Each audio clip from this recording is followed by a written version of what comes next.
Salut à tous, aujourd'hui nous allons découvrir la vie de personnalités des 19e et 20e siècles souvent méconnues.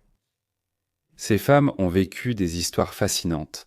Restez avec nous pour découvrir leurs épreuves et comment elles ont fait fortune.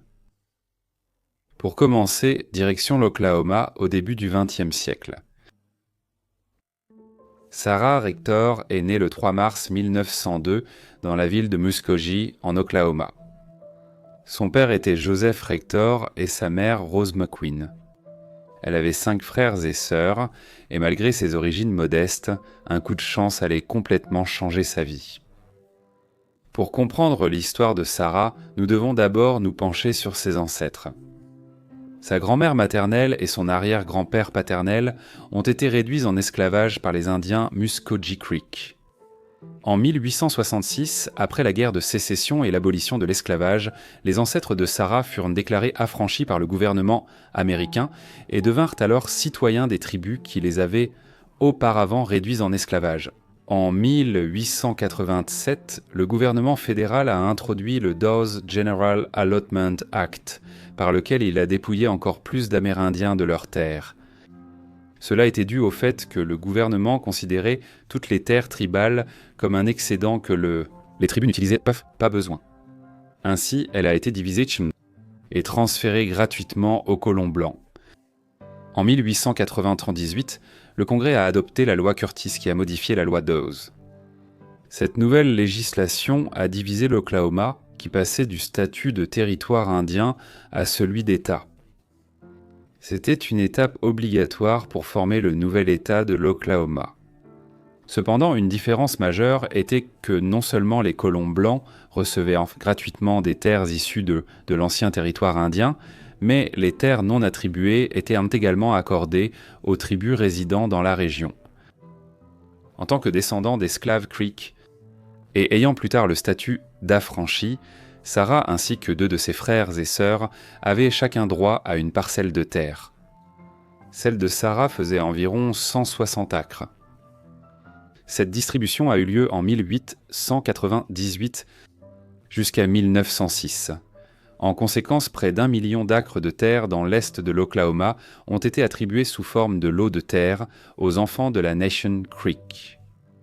Cela comprenait environ 4400 enfants noirs et des milliers de mineurs affranchis Muscogee.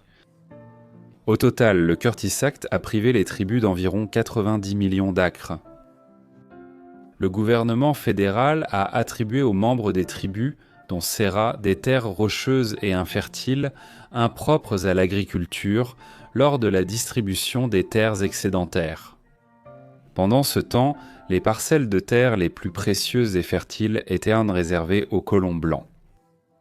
Or, le gouvernement savait que sous la plupart des terres données aux jeunes se cachait une ressource fossile très précieuse. La terre attribuée à Sarah Rector était située à Glenpool, à environ 60 miles de la maison familiale. En grandissant, elle et sa famille étaient assez pauvres, et son père n'avait pas les moyens de payer la taxe foncière annuelle sur les terres attribuées à ses enfants. Les $30 que Joseph Rector, le père de Sarah, devait pour la terre de sa fille étaient un fardeau.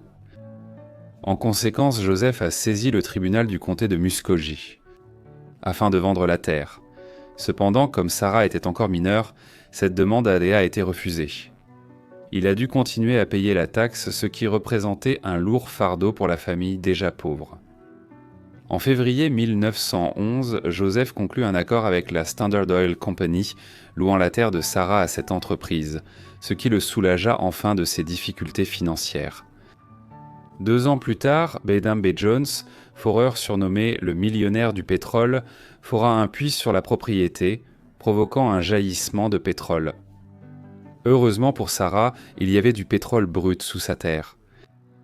Jones commença à exploiter la propriété et, en quelques mois, des dizaines de milliers de barils de pétrole étaient produits de chaque jour.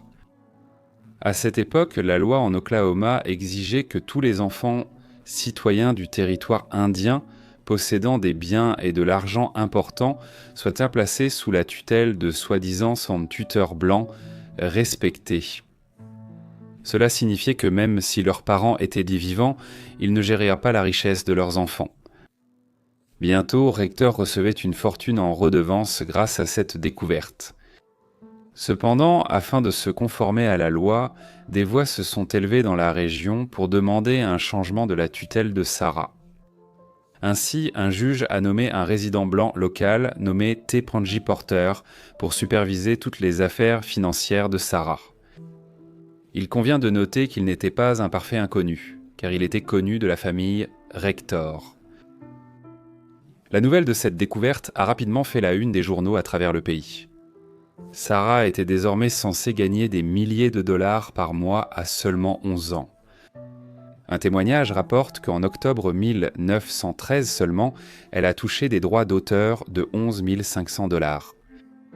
Apparemment, en raison de sa fortune croissante en 1913, la législature de l'Oklahoma a même tenté de la faire déclarer blanche afin qu'elle puisse voyager en première classe dans les trains.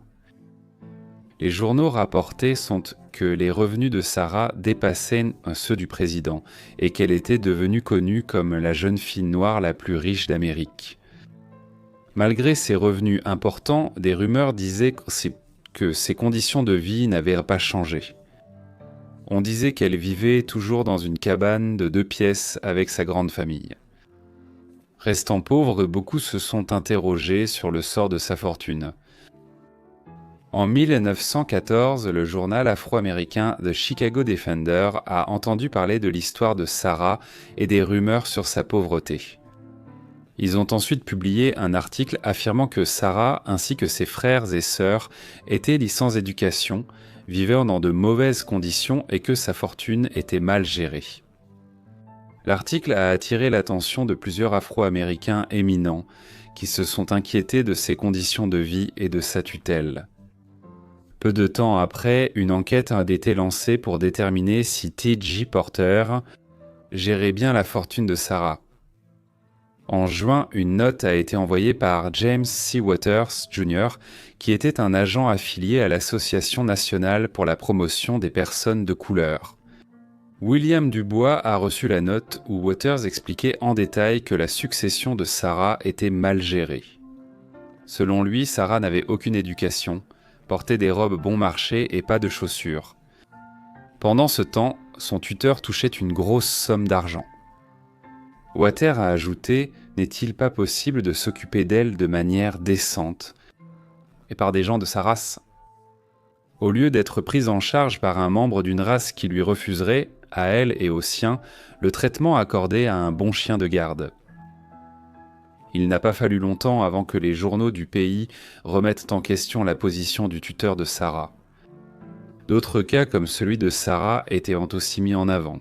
Des centaines d'enfants noirs autochtones avaient trouvé la richesse grâce à la découverte de pétrole sur leurs terres, et tout comme Sarah, un tuteur blanc leur avait été attribué, qui gérait souvent mal leur patrimoine. Les journaux à travers le pays se demandaient pourquoi il n'était pas possible de nommer un tuteur noir. L'affaire de Sarah est devenue le point central de cette question. Il convient de préciser que les détails exacts concernant Sarah et son tuteur restent flous. Peu après la révélation de l'affaire par la presse, une lettre entre Dubois et le juge Leahy a indiqué que Sarah et sa famille avaient emménagé dans un cottage de 5 pièces et qu'elle allait à l'école à Taft avec ses frères et sœurs. Le juge a également dit à Dubois que c'était la famille qui avait choisi Porter comme tuteur et qu'il ne recevait que 2% des revenus de Sarah.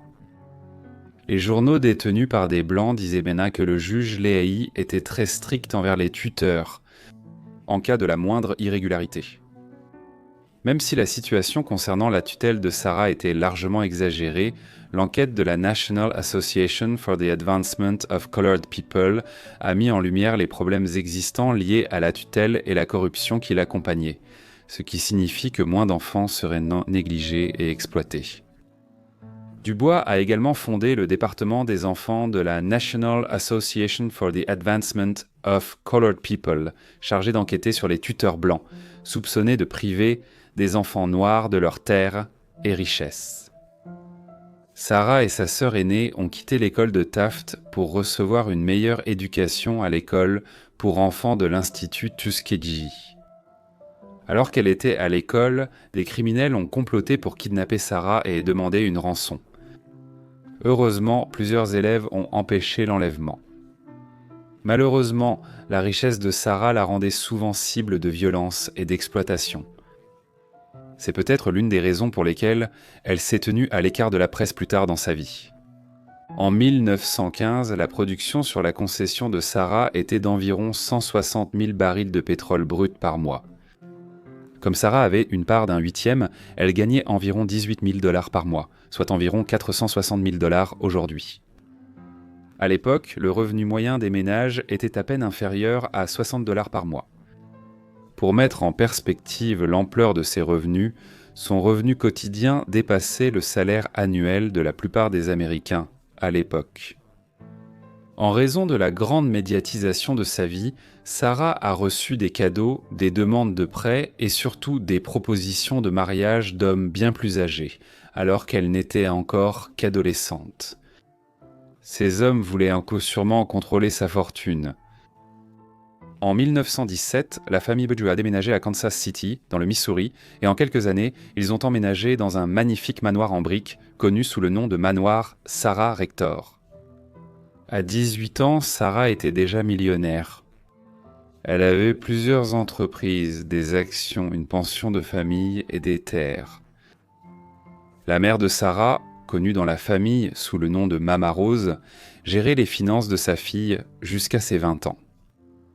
Peu après son arrivée, Sarah rencontra Kenneth Campbell, un homme d'affaires local. Le couple s'est marié en 1920. Le mariage était très privé, seuls les proches parents y ont assisté. Le couple a eu 3 fils et a ensuite divorcé en 1930. En mars 1922, la fortune de Sarah était estimée à plus d'1 million de dollars, soit environ 15 millions et demi aujourd'hui. Rector vivait confortablement grâce à sa richesse. Elle aimait les beaux vêtements, si bien que certains magasins de créateurs, habituellement réservés aux Blancs, fermaient pour que seuls les Rector puissent acheter. Sarah et sa mère appréciaient également les voitures rapides et luxueuses comme les Cadillac, les Lincoln et les Rolls-Royce. Les deux étaient déconnus pour faire la course dans la ville, ce qui valait à Sarah en particulier de recevoir de nombreuses contraventions pour excès de vitesse. Sarah était connue pour mener une vie fastueuse, organisant de grandes fêtes chez elle pour les membres éminents de la communauté afro-américaine du pays, comme des célébrités du jazz. Malgré cela, on pense qu'elle a mené une vie tranquille à Kansas City, les détails sur sa vie ultérieure étant difficiles à obtenir. Sarah a perdu beaucoup d'argent après le krach de Wall Street de 1929, d'autant plus que l'année précédente, elle et son mari avaient créé une concession automobile qui a fait faillite.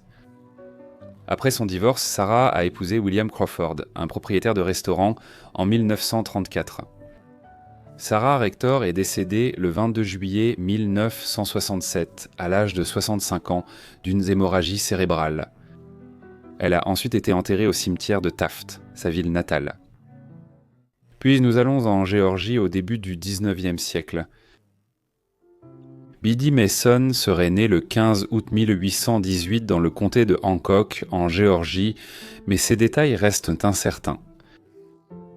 Elle a été nommée Bridget à la naissance, mais elle est devenue connue sous le nom de Biddy dans sa jeunesse, et elle conservera ce nom pour le reste de sa vie. Biddy était née esclave, car la Géorgie dans le sud profond des États-Unis était encore un État esclavagiste, et le resterait pendant près de 50 ans. Pire encore, dans sa jeunesse, Biddy a été séparée de ses parents et vendue à un propriétaire de plantation en Géorgie, Robert Smithson. Bien que sa jeunesse et en fait une grande partie de ses premières années d'adulte aient été ardues et passées dans l'esclavage, elle a appris de nombreuses compétences durant cette période, ce qui lui permettrait de prospérer plus tard. Par exemple, sur la plantation de Robert Smithson, qu'il avait achetée à son propriétaire d'origine dans les années 1820, elle a beaucoup appris sur l'élevage et l'agriculture. De plus, d'autres personnes réduites en esclavage là-bas lui ont appris la médecine traditionnelle qui avait été apportée d'Afrique aux États-Unis et transmise de génération en génération. Elle a également appris les compétences de sage-femme au cours de ces années. En 1836, Biddy Assois était offerte comme cadeau de mariage ou vendue à Robert et Rebecca Smith, jeunes propriétaires d'une plantation à l'ouest du Mississippi. Elle allait y passer les 10 prochaines années de sa vie, période durant laquelle elle eut 3 enfants, toutes des filles. Hélène est née en 1838, Anne en 1844 et Harriet en 1847. On suppose que Robert Smith, son esclavagiste, était le père de ses enfants, sans preuve définitive. En 1847, des missionnaires mormons sont arrivés dans le Mississippi pour commencer à convertir les habitants à la nouvelle Église de Jésus-Christ des Saints des Derniers Jours, souvent appelée de façon informelle l'Église de Jésus-Christ des Saints des Derniers Jours ou l'Église mormone. Fondée par Joseph Smith dans l'ouest de New York dans les années 1820 après ses révélations divines, l'Église a ensuite connu une forte croissance. Peu à peu, ils se sont déplacés vers l'ouest pour chercher une sion américaine à la frontière des États-Unis. Dans les années 1840, ils avaient même des avant-postes dans certaines parties de l'Illinois, de l'Ohio et du Missouri. Mais la montée en puissance de l'Église dans ces régions a également suscité de l'opposition. Et, en 1844, Smith a été tué lors d'une émeute dans l'Illinois. Néanmoins, ses poncis, ses fidèles sont restés engagés dans la cause, et des groupes de Mormons allaient continuer à se diriger vers le sud et l'ouest dans les années qui suivirent à la recherche de nouveaux convertis, et c'est l'un de ces groupes de Mormons, arrivé à la plantation Smith dans le Mississippi en 1847. Peu après l'arrivée de la mission mormone dans le Mississippi, Robert Smith s'est converti à l'église Saint des Derniers Jours, puis a déménagé en Utah, où les dirigeants mormons avaient fondé une nouvelle communauté de pionniers. Il a emmené sa famille, ses esclaves, dont Biddy et ses 3 filles.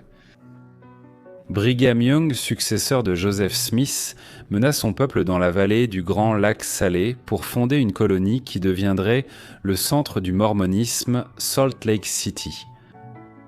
C'est ici que les Smiths et le convoi plus large dont ils faisaient partie se sont dirigés en 1847, traversant le Colorado en 1848 et arrivant dans l'Utah.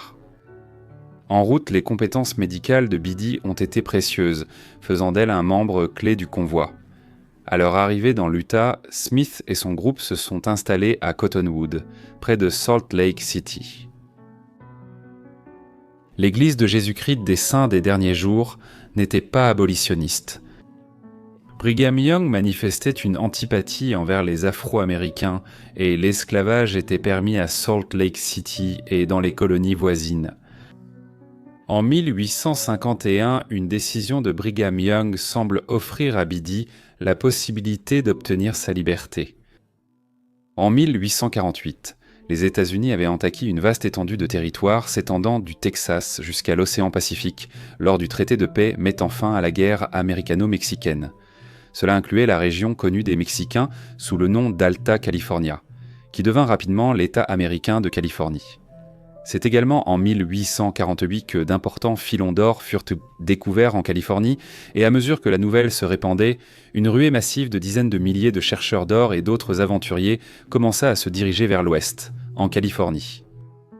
La ruée vers l'or de 1849 et les années qui suivirent virent l'État se développer extrêmement rapidement et Brigham Young tenait à ce que l'Église de Jésus-Christ des Saints des Derniers Jours ait une présence dans la région de Californie. Par conséquent, en 1851, il envoya une mission vers le sud-ouest à San Bernardino, en Californie. Il a indiqué à ceux qui entreprenaient ce voyage que lorsque la Californie avait été admise dans l'Union en 1850 comme 31e État, elle l'avait été en tant qu'État libre, et qu'ainsi, les personnes réduites en esclavage ne pouvaient pas être possédées en Californie et quiconque amenait des esclaves de l'Utah leur accordait ainsi la liberté.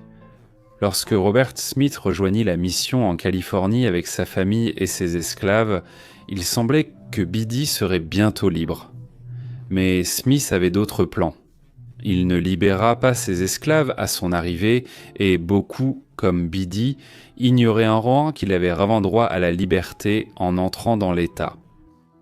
Au début des années 1850, les autorités californiennes hésitaient à poursuivre les propriétaires d'esclaves venus avec leurs esclaves sans les libérer.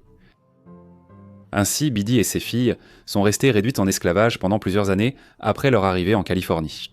En 1855, l'une des filles de Biddy, Helen, a commencé à fréquenter un homme noir libre nommé Charles Owens.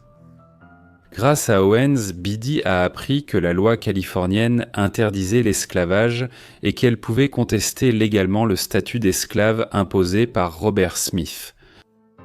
Owens l'a ensuite aidé à déposer une requête en ce sens auprès du tribunal du comté de Los Angeles. Biddy ne pouvait pas parler pour elle-même, mais comme Robert Smith était absent, la loi californienne a permis d'accorder la liberté à Biddy et ses 3 filles. L'affaire a été ajournée en janvier 1856, alors que Biddy avait environ 38 ans. À ce moment-là, Biddy a choisi de prendre le nom de famille Mason. C'était le 2e prénom de Massalinum, un mormon de San Bernardino pour qui Biddy avait travaillé pendant un certain temps et qu'elle devait respecter. Après avoir obtenu sa liberté et celle de sa fille en 1856, Biddy et ses filles sont allées convivre avec la famille Owens qui l'avait aidé à faire appel de son affaire en justice, et sa fille Helen a rapidement épousé Charles Owens. Biddy a trouvé du travail comme infirmière, mettant à profit les compétences médicales qu'elle avait acquises en grandissant en Géorgie.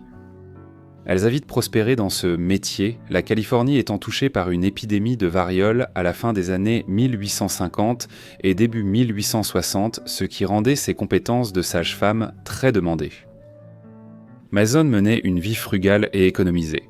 En 1866, elle avait économisé assez d'argent pour acheter sa propre maison sur Spring Street à Los Angeles pour $250. C'était un prix bas, car Spring Street se trouvait à la périphérie de Los Angeles à l'époque, mais à mesure que la ville s'est rapidement développée, cet endroit est devenu plus central. En l'achetant, Biddy est devenue l'une des premières femmes noires à posséder une propriété en Californie, et elle en a bientôt possédé d'autres. La frugalité dont elle a fait preuve à ses débuts a perduré dans les années 1870. Biddy a utilisé ses économies pour acheter des biens immobiliers bon marché en périphérie, qu'elle revendait avec profit quelques années plus tard, alors que la valeur des propriétés augmentait autour de Los Angeles au début des années 1880. Elle avait accumulé une richesse considérable et s'en est servie pour commencer à ériger des bâtiments commerciaux dans la ville, qu'elle louait ensuite comme bureaux. Grâce à ce sens aigu des affaires et à ses prières, elle a reçu des éloges de l'industrie immobilière californienne à la fin des années 1880.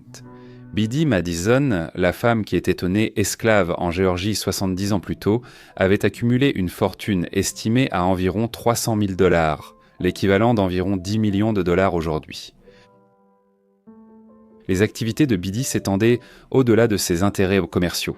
En 1872, elle et son gendre Charles Owens ont également cofondé la branche de Los Angeles de la First African Methodist Episcopal Church, la première église afro-américaine de Los Angeles.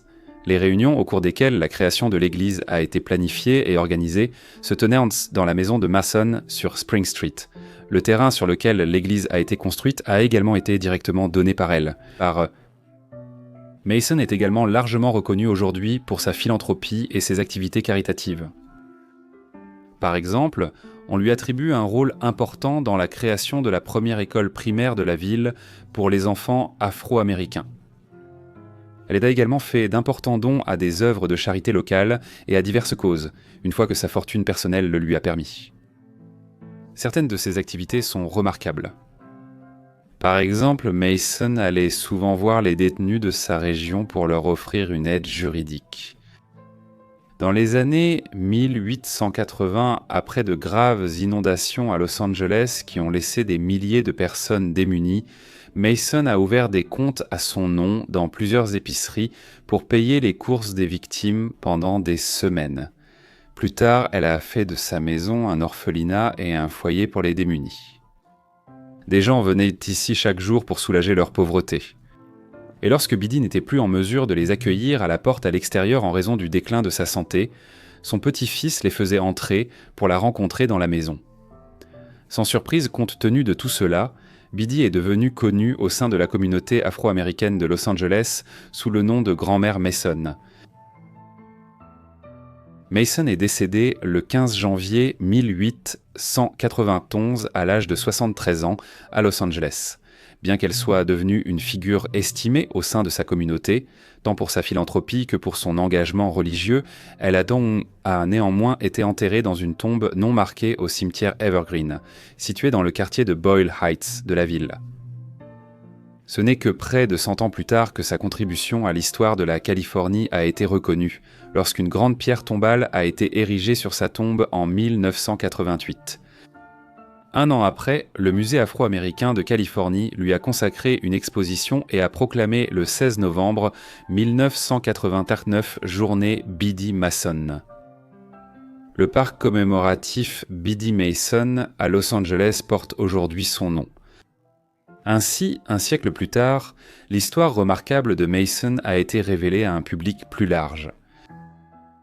Pour notre prochaine histoire, nous retournons en Louisiane dans les années 1860. Sarah Breedlove est née le 23 décembre 1867 dans une plantation de coton près de Delta, en Louisiane.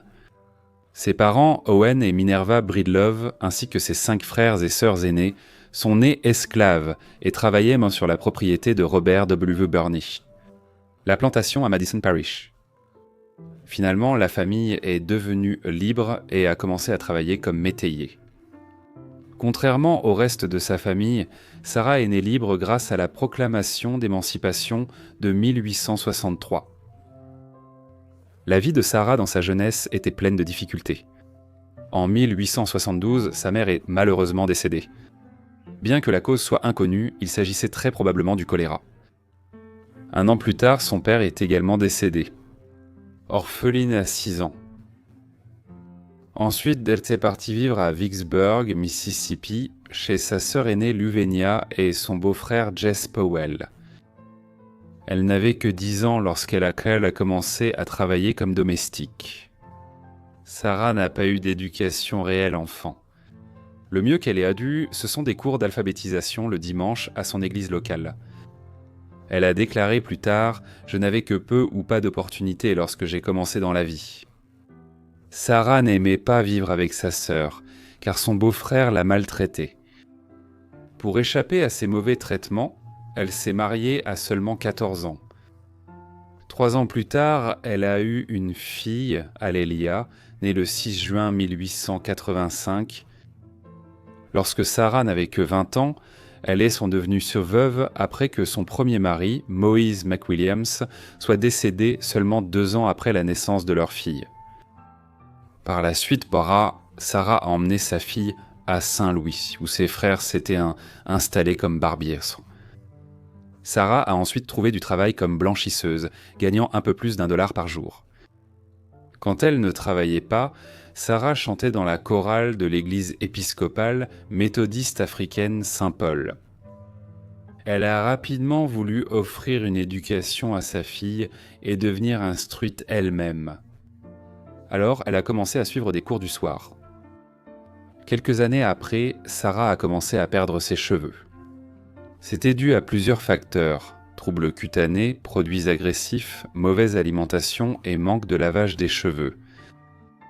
Pour améliorer sa situation, Sarah a commencé à expérimenter des soins capillaires ainsi que des remèdes maison. En 1894, Sarah a épousé un homme appelé John Davies, mais ils ont divorcé environ 9 ans plus tard. En 1904, elle a été engagée par Annie Turnbaum seule en tant qu'agent commissionnaire. Les produits qu'elle vendait visaient le marché des soins capillaires afro-américains.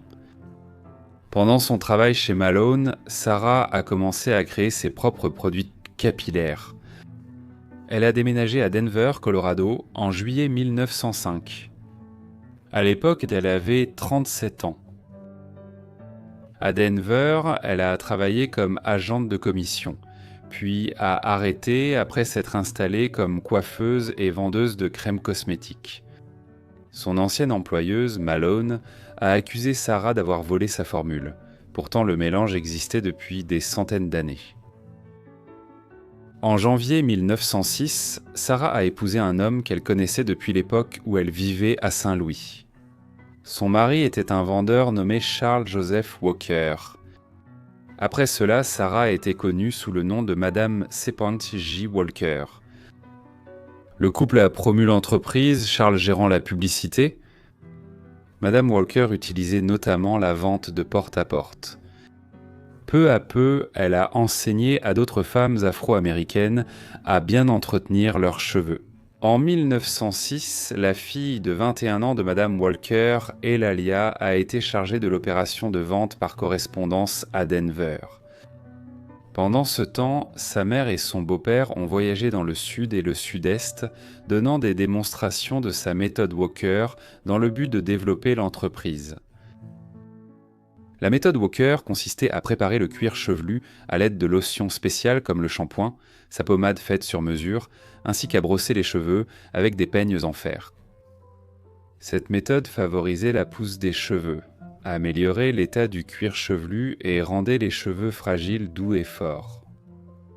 Malgré la concurrence qui compliquait son arrivée sur le marché, l'approche personnelle de Madame Walker lui a permis de fidéliser ses clients. Ces vendeuses étaient bienveillantes et nommées spécialistes de la beauté, ou agentes Walker.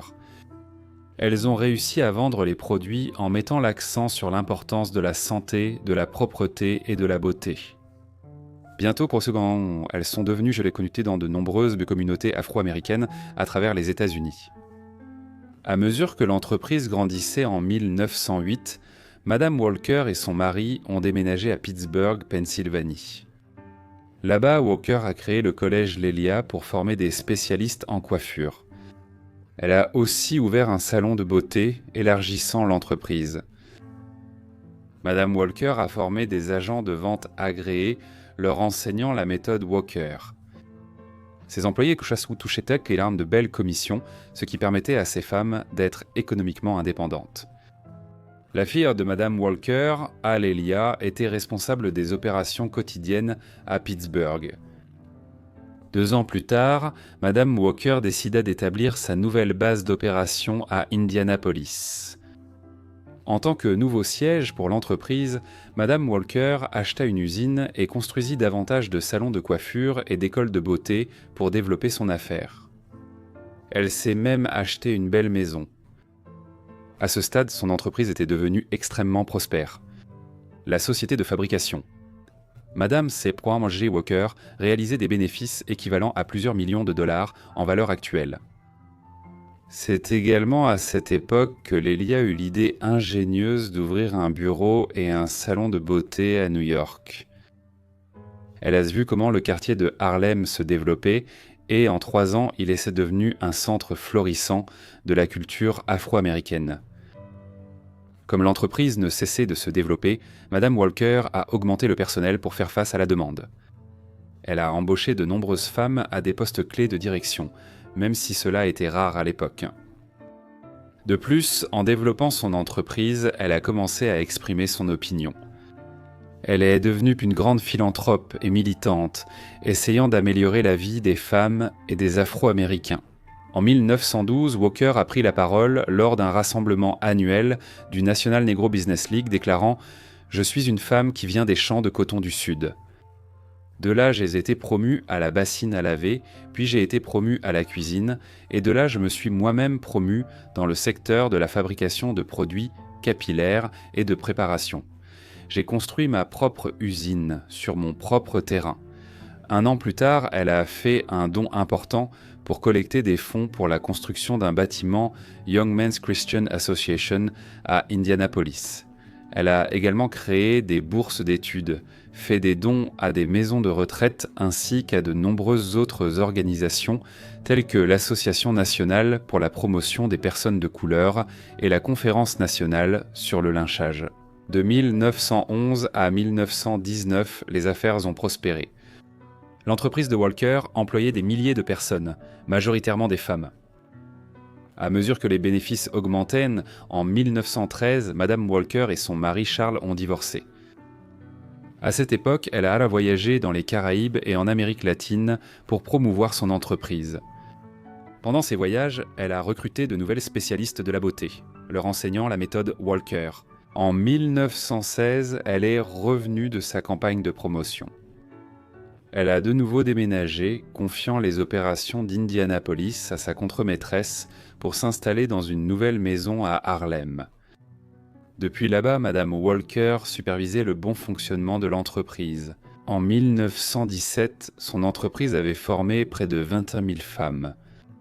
Ses employés portaient un uniforme reconnaissable composé de chemises blanches et de jupes noires. Pour vendre efficacement ses produits, ces agents commerciaux se rendaient dans des foyers partout aux États-Unis, proposant leur gamme de produits haut de gamme. Cela, combiné à la forte publicité que Walker faisait, notamment dans les journaux et magazines afro-américains, a permis à ses produits de se vendre en masse. Néanmoins, Walker ne cherchait pas seulement à gagner de l'argent pour elle-même. Elle aidait la communauté en enseignant la gestion de budget, la création d'entreprises et en encourageant l'indépendance financière chez les Afro-Américains. En 1917, elle a fondé l'Association nationale des agents culturels de la beauté et de bienfaisance de Madame C.G. Walker. Cette année-là, l'association a tenu une conférence où les femmes ont abordé les affaires et de commerce. De plus, des prix ont été remis à celles qui avaient réalisé les meilleures ventes dans l'entreprise, ainsi qu'à celles qui avaient apporté d'importantes contributions aux associations caritatives locales. En mai 1918, Madame Walker a emménagé à la Villa Luaro. Son manoir de style italien lui a coûté 250 000 $ à construire et a été conçu par un architecte afro-américain accompli nommé Werther Tandy. La maison se trouve à Irvington-sur-Hudson, New York. Lors de son séjour à New York, Walker a donné des conférences sur les questions politiques, économiques et sociales aux États-Unis. Toute sa vie, elle a défendu les droits des Afro-Américains. Durant la Première Guerre mondiale, elle a soutenu la création d'un camp d'entraînement pour officiers noirs. Elle a aussi intégré le comité exécutif de l'Association nationale pour la promotion des personnes de couleur et joué un rôle clé dans l'organisation de la Marche silencieuse, rassemblant environ 10 000 Afro-Américains pour protester contre les lynchages et la violence subie par leur communauté.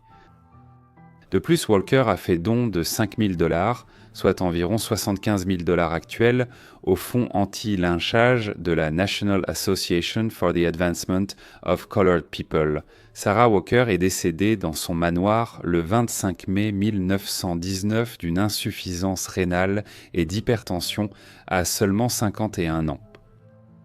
Une cérémonie funéraire a eu lieu dans sa maison, Villa Luaro, et elle a ensuite été enterrée au cimetière de Woodlawn dans le Bronx, à New York. À sa mort, Walker était l'Afro-Américaine la plus riche des États-Unis. Elle n'était devenue millionnaire que récemment, car 2 ans plus tôt, elle avait déclaré qu'elle n'était pas encore millionnaire, mais espérait le devenir bientôt, pour utiliser cet argent au profit des autres. Sa fortune était estimée entre un demi-million et 1 million de $. Par testament, elle a laissé un tiers de sa fortune à sa fille. Le reste a été donné à diverses œuvres de charité et institutions.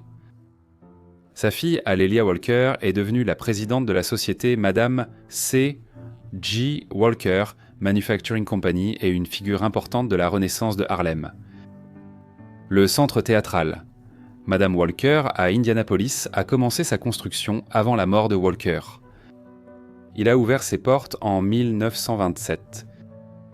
Pendant des décennies, il allait devenir un centre culturel important pour les Afro-Américains. Le théâtre ainsi que son manoir, la Villa Luaro, ont ensuite été inscrits au Registre national des lieux historiques. Finalement, en 1981, la société de fabrication Madame C.G. Walker a cessé ses activités. Dans sa série sur le patrimoine noir, le service postal des États-Unis a émis un timbre à l'effigie de Walker en 1998. En hommage à l'héritage de Walker, Sandial Brands et Sephora ont lancé une ligne de cosmétiques appelée Madame C.G. Walker Beauty Culture. Nous partons ensuite pour l'Illinois des années 1870. Annie Malone, aujourd'hui célèbre, étant née Annie Minerva Turnbull à Metropolis, Illinois, le 9 août 1877. Il convient de noter, certains récits lui donnent à tort sa naissance en 1869. Son père, Robert Turnbull, et sa mère, Isabella Cook, avaient tous deux été esclaves dans le Kentucky. À l'éclatement de la guerre de sécession en 1861, le couple s'est enfui dans l'Illinois, où Robert a rejoint la première cavalerie du Kentucky de l'Union. Annie était la 10e de 11 enfants, mais malheureusement, ses parents sont décédés alors qu'elle était encore jeune, et elle et ses frères et sœurs se sont retrouvés orphelins. Annie a reçu une éducation formelle et s'est intéressée aux sciences, surtout à la chimie pédiocaïste, mais sa situation et des maladies fréquentes ont interrompu cela. Elle a finalement déménagé à Peoria au début des années 1890 adolescente, une ville moyenne en croissance dans l'Illinois où vivait Laura Roberts, la sœur d'Annie. Là-bas, Annie a travaillé pour la première fois comme coiffeuse et a commencé à s'intéresser aux produits de beauté et au coiffage des cheveux, à une époque où la disponibilité de nouveaux produits chimiques et de nouvelles formules transformait la façon dont les gens pouvaient potentiellement coiffer leurs cheveux. Au début des années 1900, vers ses 25 ans, Annie avait assez de connaissances sur les soins capillaires pour lancer sa propre entreprise. Celle-ci était basée dans la ville de Lovejoy, dans l'Illinois, où elle s'était installée à la fin des années 1890. Là, Annie a commencé à vendre des huiles capillaires, des lisseurs et une large gamme d'autres produits qui prétendaient en stimuler la pousse des cheveux ou guérir l'alopécie. La petite entreprise d'Annie a prospéré grâce aux circonstances tant sociales de l'époque. Le tournant du siècle était une période où une classe moyenne afro-américaine en plein essor émergeait aux États-Unis, en particulier dans les États du Nord comme l'Illinois, où la ségrégation et les lois Jim Crow n'étaient pas en vigueur. De nombreuses femmes afro-américaines voulaient décoiffer leurs cheveux pour affirmer leurs aspirations et leur statut social. Il y avait donc une opportunité pour des entrepreneurs comme Turnbull de prospérer en vendant des produits de beauté pour femmes afro-américaines. Annie a réellement connu le succès commercial après son déménagement à Saint-Louis en 1902, malgré ses débuts réussis dans l'Illinois au début des années 1900. La ville montagneuse est passée de seulement 100 000 habitants au milieu du XIXe siècle à près de 700 000 habitants, dont beaucoup étaient influents des Afro-Américains venant du Sud ségrégés dans le cadre de la Grande Migration, et il y avait donc un immense marché à conquérir ici.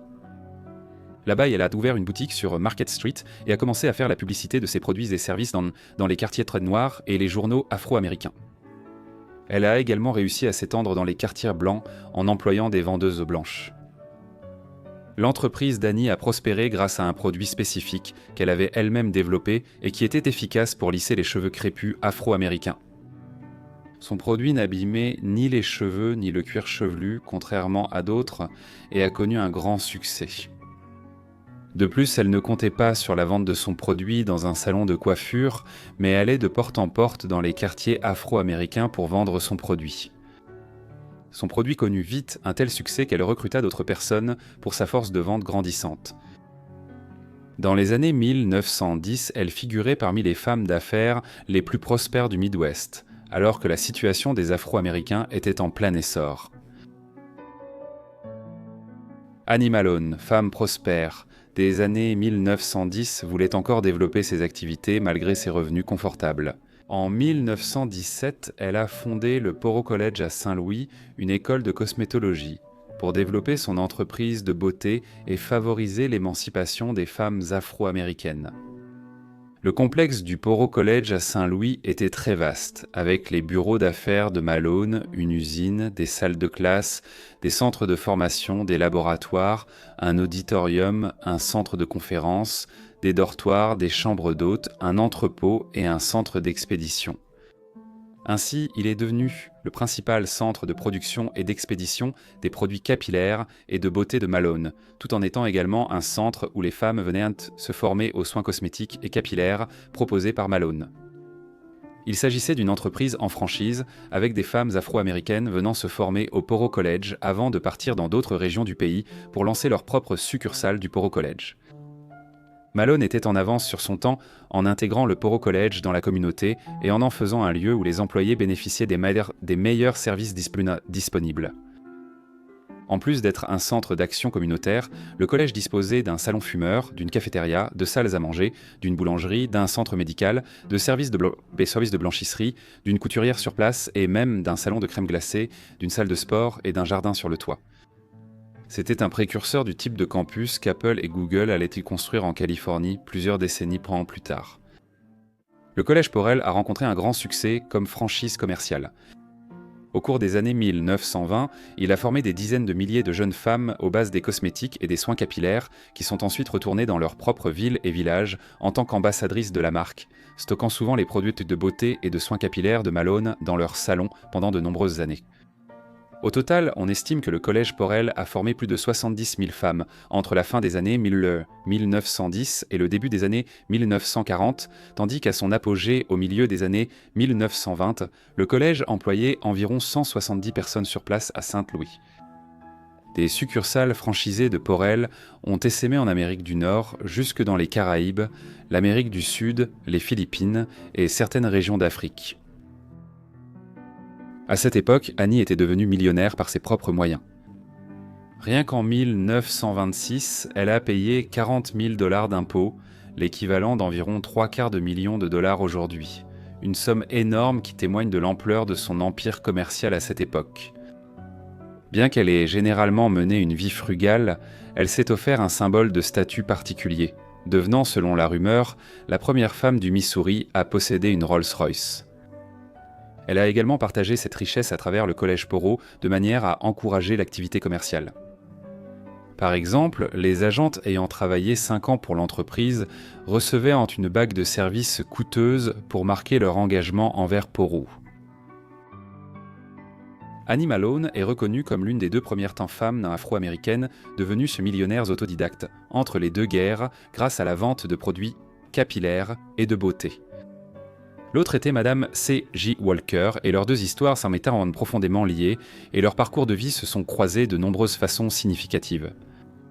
Madame C.J. Walker, contemporaine d'Annie, est née Sarah Breedlove en Louisiane en 1867. Comme Annie, elle est née de parents esclaves affranchis et est devenue orpheline très jeune. Plus tard, elle a déménagé à Saint-Louis où, en 1904, elle a commencé à travailler pour Annie. Après plus d'1 an à ce poste, elle est partie à Denver, Colorado, avec sa fille et son nouveau mari, Charles Walker. Là, Walker a lancé sa propre entreprise de soins capillaires avec un produit très similaire à celui vendu par Annie à Saint-Louis. Utilisait un mélange de gelée de pétrole, de soufre et d'autres ingrédients pour lisser les cheveux très frisés. La société fondée par Madame C.J. Walker a eu beaucoup de succès, son modèle commercial s'inspirant largement de celui d'Annie Malone à Saint-Louis. Sans surprise, Annie a vite accusé son ex-employé de lui avoir volé ses idées et sa propriété intellectuelle. L'accusation n'a jamais tenu et l'entreprise de Walker a prospéré. Entre 1910 et 1920, les 2 entreprises sont devenues des sociétés multimillionnaires. Mais celle de Madame C.J. Walker a eu plus de succès et reste la plus reconnue.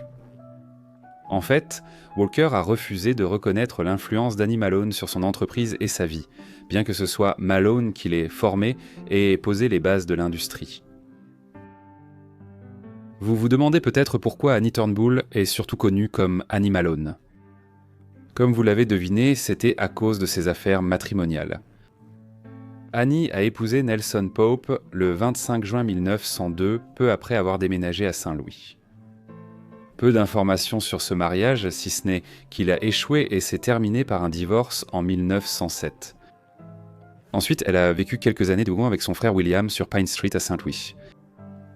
Annie a pris le nom de Malone en 1914 après avoir épousé Aaron A. Malone, un ex-instituteur devenu vendeur de livres religieux. Ce second mariage fut d'abord heureux et dans les années qui suivirent, Aaron s'impliqua dans les affaires d'Annie, fabriquant sa lotion capillaire à la fin des années 1910. La situation s'est détériorée dans les années 20, peut-être car Annie voyageait beaucoup pendant l'expansion de son empire commercial. En 1927, Aaron a demandé le divorce et réclamé la moitié de son entreprise, affirmant y avoir contribué. L'affaire a suscité beaucoup d'attention médiatique à Saint-Louis et au-delà à l'époque, et Annie a finalement accepté un règlement de 200 000 $, une véritable fortune au milieu des années 20, bien que ce paiement lui ait permis de garder le contrôle de l'entreprise. Malgré une vie conjugale difficile, Annie a investi sa fortune dans de nombreuses œuvres philanthropiques dans les années 20 et 30. Par exemple, elle a fait d'importants dons au Collège de médecine de l'Université Howard, une institution de recherche historiquement noire à Washington District de Columbia. De nombreuses années plus tard, le collège lui a rendu l'appareil en lui décernant un diplôme honorifique. Pourtant, sa philanthropie la plus prolifique, qui lui tenait manifestement à cœur compte tenu de sa propre enfance, fut le soutien à l'orphelinat afro-américain de Saint-Louis, auquel elle a fait don de l'équivalent de plusieurs millions de dollars actuels dans les années 1920 et 1930, siégeant au conseil d'administration pendant une grande partie de cette période. Après son divorce en 1927, Annie a commencé à transférer son entreprise à Chicago, et elle a fini par s'y installer elle-même dans les années 30. Sa richesse était telle à cette époque qu'elle a pu acheter tout un pâté de maisons. Mais des temps plus difficiles ont suivi. Malgré sa survie au krach de Wall Street et à la Grande Dépression, l'activité du Old College fut fortement réduite durant les années 30. Et cela, combiné à de multiples procès qu'Annie a dû gérer alors que des individus tentaient de réclamer une partie de sa fortune, a fait qu'elle manquait d'argent liquide au milieu des années 30. Elle a vendu des biens à Saint-Louis pour compenser et rester à flot. En 1939, le bâtiment original du Collège Porter sur la rue Ferdinand à Saint-Louis est devenu, de façon appropriée, le site de la première école de droit afro-américaine du Missouri. À cette époque, Annie diminuait fortement son implication dans l'entreprise, qui fonctionnait comme une franchise, et celle-ci a pris un nouvel essor sans sa société fin des années 30 et début 40. Annie a fini ses années à Chicago et South Parkway. Elle a eu une attaque cérébrale fin printemps 1957 et est décédée peu après à l'hôpital Providence, à 79 ans.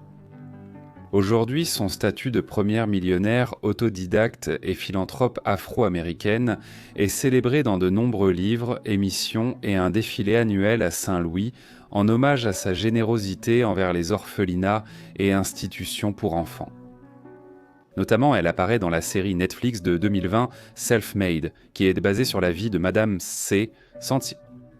J. Walker, mais cela a suscité certaines réactions négatives car Malone, qui a été décrite comme une amie de toute l'humanité, y est présentée comme une méchante. Pour notre dernière histoire, nous retournons dans le Mississippi de la fin du 19e siècle. Alelia Walker, née Alelia McWilliams le 6 juin 1885 à Vicksburg, Mississippi, est devenue célèbre dans l'histoire. La mère d'Alelia était Sarah Breedlove, une femme née dans une extrême pauvreté dans la campagne de Louisiane en 1867. Elle était la première de sa famille, née libre, contrairement à ses parents et aînés, ayant été réduits en esclavage avant la guerre de sécession et la loi d'émancipation. Devenue orpheline à 7 ans, Sarah a déménagé à Vicksburg, Mississippi, pour travailler comme domestique.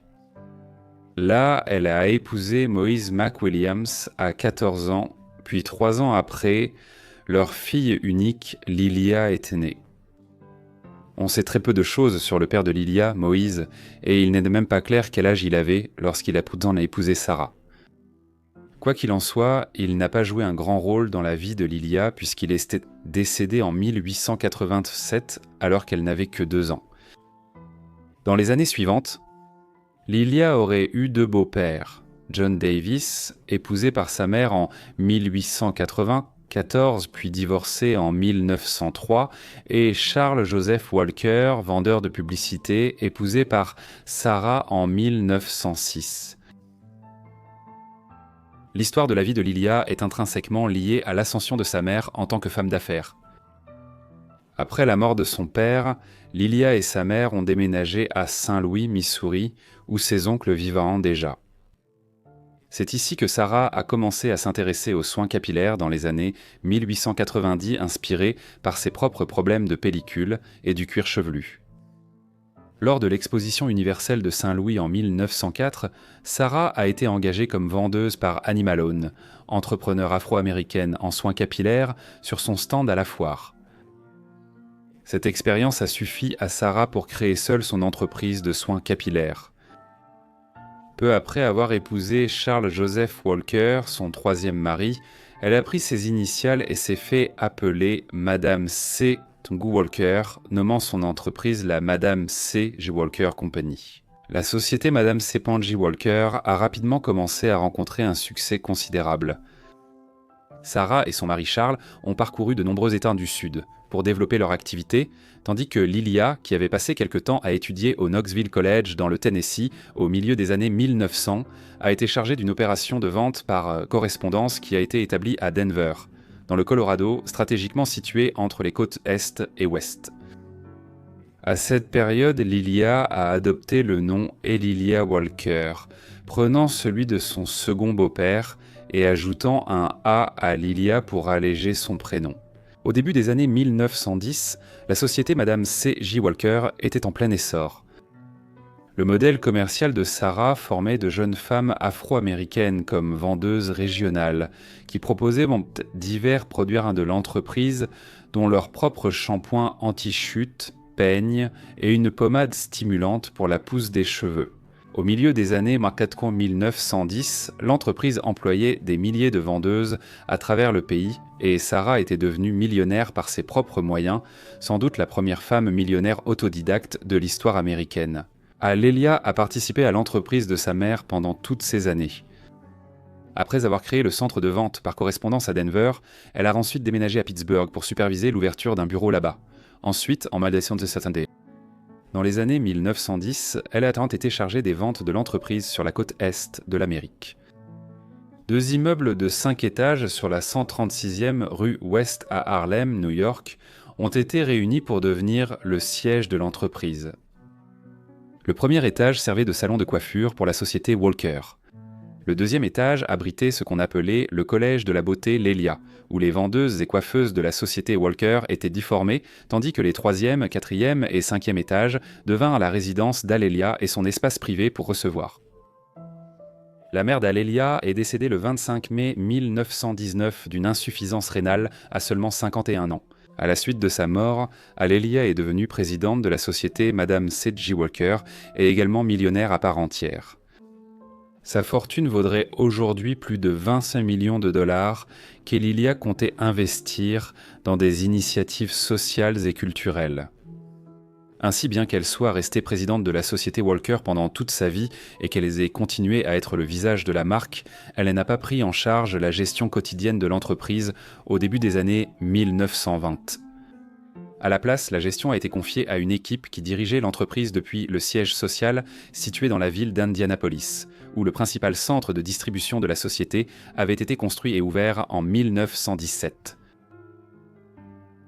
C'est après son déménagement à New York et la mort de sa mère qu'Alelia s'est engagée dans l'activité pour laquelle elle serait la plus reconnue. Il s'agissait de son rôle de mécène et de participante à la Renaissance de Harlem. Harlem et le nord de Manhattan avaient à l'origine été un centre de colonisation néerlandaise à New York et avaient été nommé d'après la ville de Harlem aux Pays-Bas. Au XIXe siècle, surtout après la guerre de sécession et pendant la Grande Migration au début du XXe siècle, ce quartier s'est devenu majoritairement afro-américain, alors que des millions de Noirs quittaient les zones rurales du Sud pour les villes. Au début des années 1920, Harlem était une communauté florissante grâce à de meilleures conditions pour les Afro-Américains et à l'arrivée de capitaux liés à l'essor économique des années folles. Ces circonstances ont amené la société Walker C.J. à installer ses bureaux à New York à la fin des années 1910. Les années 1920 ont été le théâtre d'une renaissance culturelle et sociale de l'écriture, de la poésie, de la musique, de l'art et de la mode afro-américaine dans le quartier, un mouvement qui sera plus tard appelé la Renaissance de Harlem. Alelia n'était pas elle-même une écrivaine ou une artiste importante, mais elle a utilisé sa fortune considérable dans les années 20 pour soutenir de nombreux artistes et personnalités influentes. Cela comprenait John Rosamond Johnson, un compositeur et chanteur qui a attiré l'attention nationale dans les années 20, ainsi que les poètes Langston Hughes et Countee Cullen, ainsi que les artistes de cabaret, de volleyball, les comédiens Bert Williams et Florence Mills. Alelia a converti une partie de son grand manoir à Harlem en salon littéraire, accueillant réunions et fêtes où ses personnalités échangeaient sur leur travail. Pourtant, beaucoup de ces fêtes étaient une glamour et mettaient en avant le plaisir du travail. Ainsi, presque tout Harlem voulait y assister, et même avec des centaines d'invitations envoyées, d'autres centaines arrivaient encore. Chaque recoin de son appartement était rempli d'invités, et on disait qu'il était aussi bondé qu'une rame de métro new-yorkaise à l'heure de pointe. Beaucoup semblaient apprécier cette foule. Certains, comme Hughes, louaient un de ses activités, la décrivant comme la déesse de la joie du Harlem des années 20. Roy Otley, par exemple, l'a surnommée la millionnaire acajou dépensant sans compter et portant des tenues extravagantes. Ces fêtes ont aussi permis une forte interaction entre communautés, car de nombreux poètes, écrivains et artistes blancs de Greenwich Village y participaient en 1927. Elle a même rénové un étage de sa maison et l'a baptisé la Tour Sombre pour y organiser d'autres événements et fêtes. Son mécénat a aussi touché la communauté, Alelia s'impliquant dans de nombreux groupes religieux et communautaires à Harlem dans les années 20. Grâce à ses engagements, elle a participé à plusieurs comités pour développer et financer le quartier. Elle tenait particulièrement à promouvoir les groupes de femmes à Harlem pendant l'entre-deux-guerres. Et tout cela a eu un impact. La Renaissance de Harlem était reconnue pour avoir apporté à la communauté afro-américaine un nouveau sentiment d'identité et de fierté, contribuant ainsi au développement du mouvement des droits civiques qui mit fin à la ségrégation aux États-Unis dans les années 50 et 60. En rejoignant le mouvement, Alelia a marqué l'histoire américaine de l'entre-deux-guerres. Alelia a beaucoup voyagé dans les années 1920, cherchant à s'imprégner de culture et d'idées internationales à rapporter à Harlem. Par exemple, en 1921, elle a fait un voyage de 4 mois en Europe, visitant Nice et Monte-Carlo dans le sud de la France et passant du temps à Paris, la capitale culturelle du monde dans les années 1920. Elle a également visité Londres, Naples et Rome pendant son séjour européen. Son voyage international le plus marquant fut sans doute en Afrique en 1922. Là-bas, Mollera est passé par le Caire avant de se rendre dans la Corne de l'Afrique à Addis Abeba, la capitale de l'un des seuls pays du continent africain qui n'était pas gouverné par une puissance européenne à l'époque. L'empire d'Abyssinie, aujourd'hui l'Éthiopie. Là, elle a rencontré l'empereur Zudichu, le souverain de l'empire, et le futur empereur Haïlé Sélassié, qui dans les années fin 1920 était régent du gouvernement de l'impératrice. Et Lilia, comme d'autres, a été inspirée par l'État africain autochtone, ce qui l'a incité à s'engager davantage dans la renaissance de Harlem à son retour en Amérique. Alelia a été mariée 3 fois. Elle a d'abord épousé John Robinson, serveur d'hôtel. On ignore la date exacte de leur mariage, mais elle était probablement jeune, vers le milieu des années 1900. L'union était difficile et le couple s'est séparé, bien qu'ils n'aient finalisé leur divorce qu'en 1914 lorsque Alelia a déménagé à New York. Peu après leur séparation informelle, Alelia a adopté Ferry May Bryant, une jeune fille d'environ 15 ans qui devint May Walker. Elle serait la seule fille d'Alelia et elle n'a jamais eu d'enfant biologique. D'autres mariages ont suivi au fil des années. En 1919, vers le moment où elle est devenue présidente de la société, Madame C. G. Walker, elle a épousé Wiley Wilson, un médecin dont elle a divorcé après quelques années. En novembre 1923, alors qu'Alelia divorçait, elle a organisé le mariage de sa fille avec le docteur Gordon H. Jackson, petit-fils d'un riche marchand de charbon de Cincinnati. Comme pour de nombreux membres de la haute société de l'époque, c'était l'occasion d'unir 2 familles distinguées et Lilia était prête à dépenser des sommes énormes pour l'événement, atteignant $42 000, soit environ $600 000 aujourd'hui. Le mariage, considéré comme l'événement mondain de l'année à Harlem, a réuni plus de 9000 invités dans le manoir d'Irvington de Walker, la Villa del Goaro. Pourtant, il y avait un problème majeur. La fille de Walker, May, aimait un autre homme. Ainsi, malgré le mariage qui a eu lieu et la naissance d'un enfant, ils ont divorcé seulement 1 an plus tard. À cette période, Alelia a divorcé de son second mari et a vite retrouvé l'amour, épousant le docteur James Arthur Kennedy en 1926. Cependant, cette union s'est aussi achevée par un divorce début 1931. Malgré ces mariages, la sexualité d'Alelia a fait l'objet de discussions.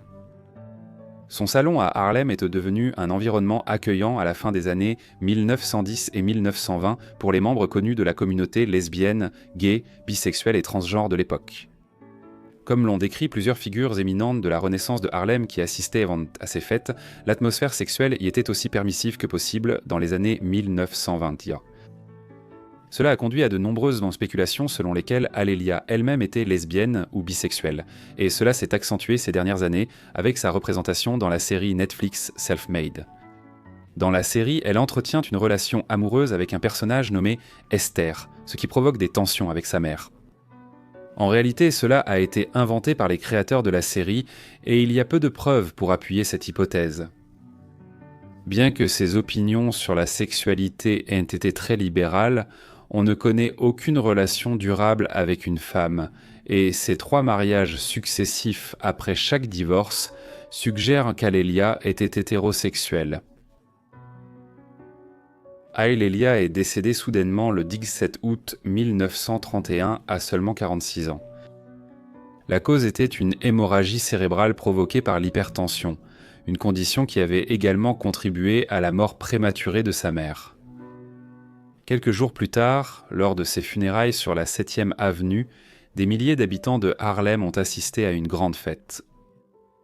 Elle a été enterrée au cimetière Woodland dans le Bronx, près de sa mère. Le poète Langston Hughes a qualifié sa mort de fin des temps joyeux à Harlem. Après la mort d'Alelia, sa fille May a dirigé la société Madame C. Walker. La Grande Dépression a duré jusqu'au milieu des années 1930, entraînant une baisse des ventes et une période difficile pour l'entreprise. Néanmoins, May a vendu certains des biens de sa mère adoptive et a maintenu l'entreprise à flot afin que sa propre fille, Alelia May Perry Bundles, puisse devenir la 4e présidente d'une entreprise redevenue rentable après la guerre. L'entreprise a fermé en 1981, mais Sundial Brands a relancé la marque en 2020. Cela s'inscrivait dans un effort visant à profiter de la sortie de Self-Made, une série Netflix sur la vie de Madame C. Walker où Alelia joue un rôle clé. Ainsi, ces dernières années, sa vie a fait l'objet de nombreuses discussions. Merci à tous d'avoir regardé cette vidéo, j'espère qu'elle vous a plu. C'était une compilation, donnez votre avis sur le format en commentaire. Et si vous avez déjà vu l'une de ces vidéos ou l'une des personnes présentées dans cette compilation, je m'en excuse. J'espère que vous avez appris quelque chose de nouveau et que vous n'aviez pas déjà vu tout le contenu présenté ici. Dites-moi en commentaire si vous en voulez plus ou avez des suggestions. Assurez-vous aussi de les laisser ci-dessous dans les commentaires. J'espère que vous êtes abonnés et que vous avez activé les notifications pour recevoir toutes mes vidéos dès que je les publie. De toute façon, c'est tout pour moi. À bientôt dans le prochain épisode de Vies oubliées. Merci.